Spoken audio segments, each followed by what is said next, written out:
안녕하세요. 반갑습니다. 독일 PM 이그스 그룹의 다니엘입니다.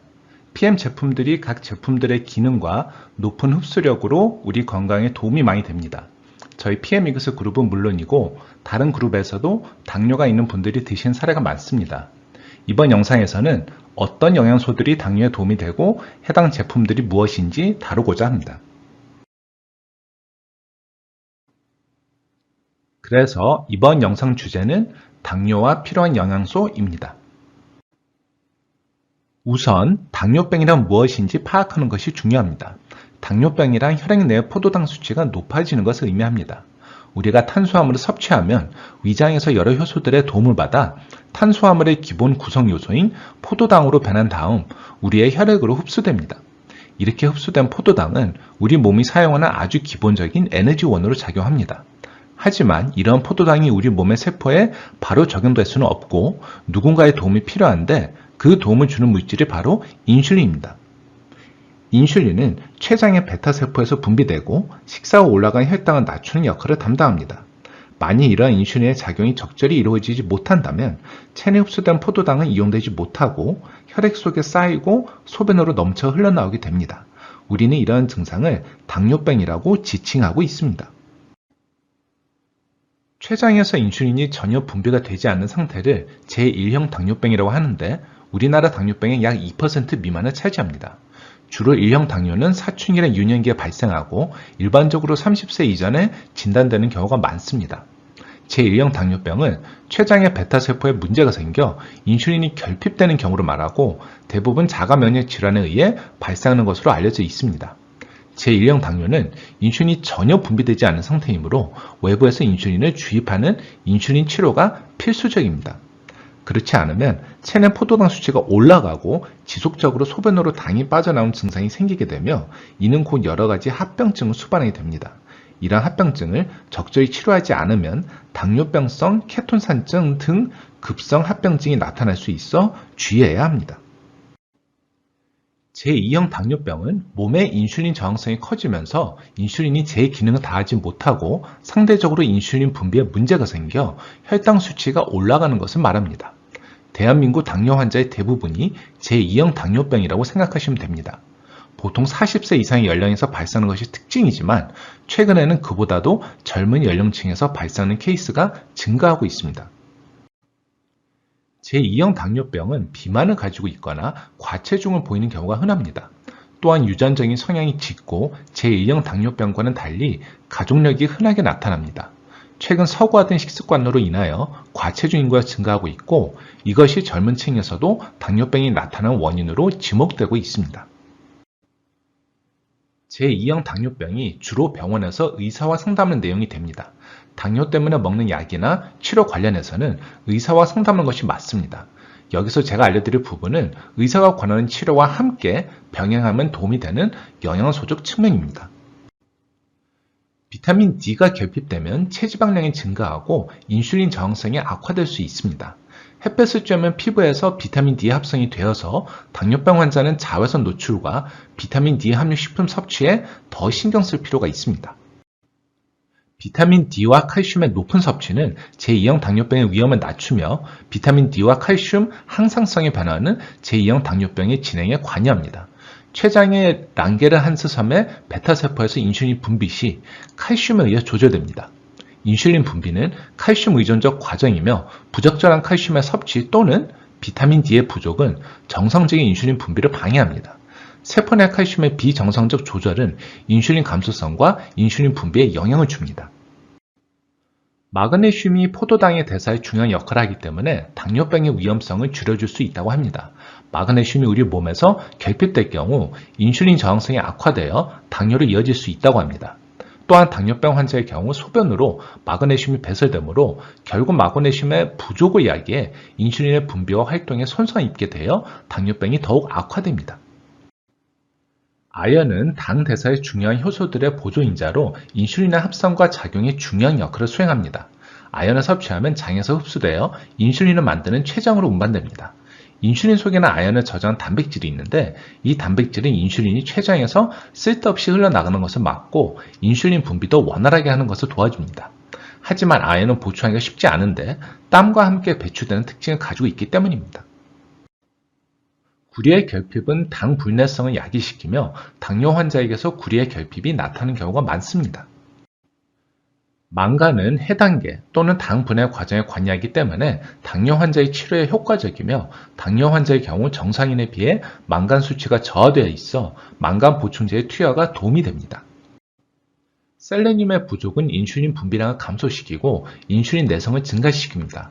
적절한 양의 셀레늄 투여가 당뇨 합병증 개선과 예방에 도움이 되는데 일부 연구에 의하면 셀레늄의 과잉 및 장기 복용이 당뇨 발병 가능성을 높인다는 연구 보고가 있어 적절한 셀레늄의 수치를 유지하는 것도 중요합니다. 크롬은 인슐린 수용체의 민감도를 높입니다. 한마디로 인슐린이 제 할 일을 잘 하도록 돕는 것입니다.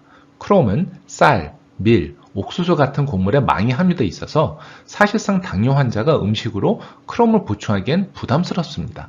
그래서 영양제의 도움을 받으면 좋습니다.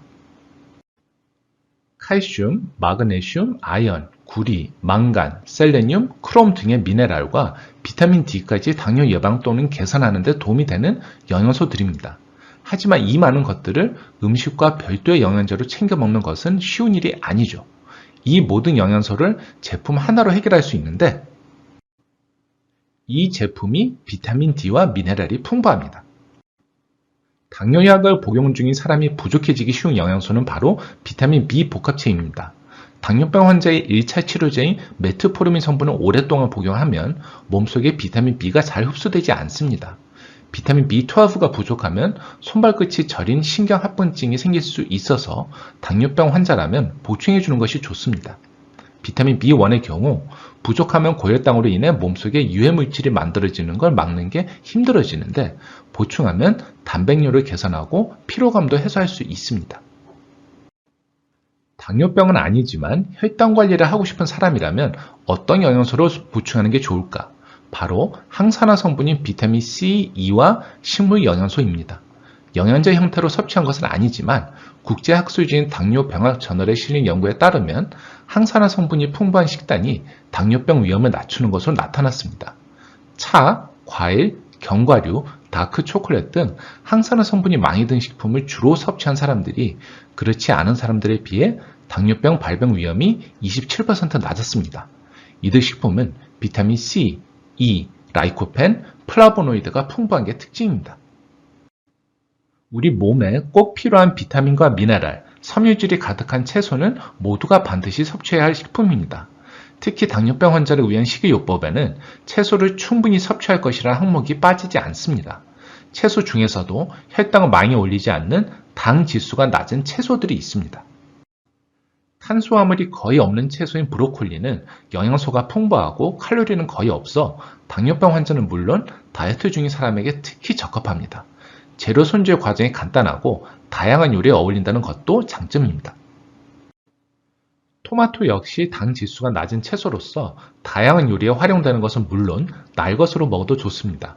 심장 건강 증진 및 항산화 효과를 내는 영양소가 풍부합니다. 시금치는 항산화 효과를 내는 비타민 A의 전구체인 카로틴과 비타민 B6, C, E가 풍부합니다. 당 지수가 낮은 것은 물론 철분과 엽산이 풍부해 빈혈을 예방하는 효과도 기대할 수 있습니다. 비타민 C와 다양한 미네랄을 함유한 비트는 당 지수가 낮고 면역력을 높이는 데 도움을 줍니다. 단백질과 섬유질이 풍부한 당근은 당 지수도 낮아 당뇨병 환자에게 제격입니다. 비타민 B, 항산화 영양소, 채소 외에도 양파, 마늘, 생강 등을 포함한 56가지 채소와 과일, 9가지 식이섬유, 5가지 소화효소를 포함한 이 제품이 도움이 많이 됩니다. 그리고 비타민 B 복합체 8개가 다 포함되어 있어 비타민 B 섭취는 물론 혈액순환에도 도움이 되는 이 제품을 같이 드시는 것도 좋습니다. 심혈관 질환 위험이 높은 당뇨병 환자는 오메가3를 충분히 섭취하는 것이 좋습니다. 고순도 고함량 오메가3 제제가 당뇨 환자의 심혈관 질환 발생 위험을 25% 낮춘다는 대규모 연구가 2019년 발표된 바 있습니다. 그 후 미국 당뇨병학회는 당뇨병 환자 중에서도 심혈관 질환 위험이 높은 환자는 4g의 고함량 오메가3 제제를 복용하는 걸 고려하라고 가이드라인을 추가했습니다. 스타틴을 복용해도 중성 지방이 135에서 DL당 499mg으로 높은 당뇨 환자라면 고순도 고함량의 오메가3를 복용하는 것이 좋습니다. 이 제품에는 오메가3뿐만 아니라 비타민 E도 포함되어 있고 지용성 영양소의 흡수율이 높아 더 좋은 효과를 낼 수 있습니다. 식사 전 약간의 단백질 섭취는 식후 혈당 관리에 도움이 되어 단백질 보충제 섭취는 모든 당뇨인에게 도움이 되지만 여기서 절대로 조심해야 하는 것은 게이너 보충제가 아니라 프로틴 보충제여야 한다는 것입니다.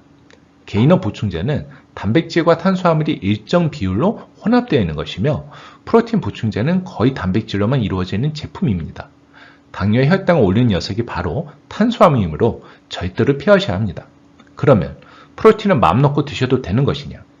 제품 종류에 따라 상당히 많은 동물성 지방이 들어있는 것도 있기 때문에 가능한 동물성 지방이 제거된 순수한 단백질을 섭취하는 것이 좋습니다. 유청 단백질이고 동물성 지방이 없는 순수 단백질이어서 운동하는 사람도, 당뇨 걱정하는 분도, 당뇨가 있는 분도 안심하고 먹을 수 있는 이 제품을 드시면 좋습니다. 당뇨병 환자가 콜라겐을 섭취한 경우 노화 촉진을 줄여줄 수 있습니다. 체내 세포가 손상된 경우 콜라겐이 분해된 부산물이 섬유화 세포를 자극하여 콜라겐 합성을 돕습니다. 당뇨병 환자분들은 질병이 없는 사람보다 당화로 인해 신체 노화가 빨리 진행되고 있으므로 이러한 부분을 콜라겐 섭취로 어느 정도 보완해 줄 수 있습니다. 뿐만 아니라 콜라겐 펩타이드에는 약 4분의 3 정도가 글리신으로 풍부하게 구성되어 있습니다. 글리신은 체내에서 합성할 수 있는 비필수 아미노산이기 때문에 일반적인 경우 따로 섭취할 필요가 없지만 병증으로 체내에 글리신이 부족하게 되는 경우 콜라겐 생성이 늦어질 수 있습니다.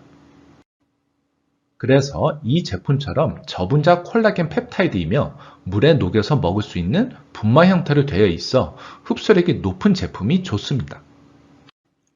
비타민 A, B, C, D, E, 미네랄, 식이섬유, 오메가3, 단백질, 콜라겐 펩타이드까지 당뇨로 고민이신 분들은 의사로부터 받는 처방과 이 제품들로 병행하시면 개선이 가능합니다. 당뇨를 개선하기 위해 어떤 제품을 어떻게 섭취할지 알고 싶으신 분들은 꼭 가입하신 그룹 사장님과 상담하시기 바랍니다. 당뇨가 있으신 분들은 너무 많이 먹어도 문제가 발생할 수 있기 때문에 반드시 상담을 통해 섭취하셔야 합니다. 가입 안 하셨고 제품에 대해서 자세한 내용을 알고 싶으시면 여기로 연락주세요.